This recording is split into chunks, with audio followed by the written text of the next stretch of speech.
So I'm Tom Hopkins, I'm Curator of Aircraft and Exhibits here at the RAF Museum.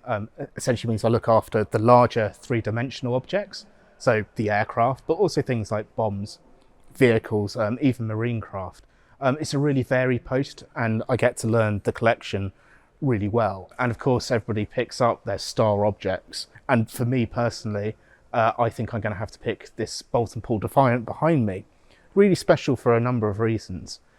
Firstly, it's very rare. It's the only surviving Defiant anywhere in the world.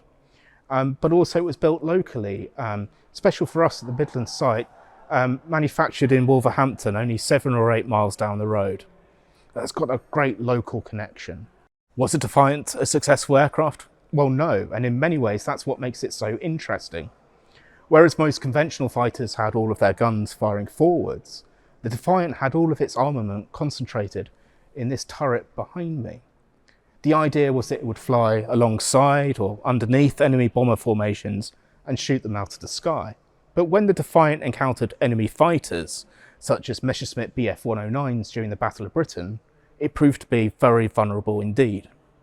The Defiant had the same powerful Merlin engine that was common to Spitfires and Hurricanes, but the presence of this unaerodynamic turret, as well as the extra crew member, meant its top speed just wasn't enough to try and outfight these nimble German fighters.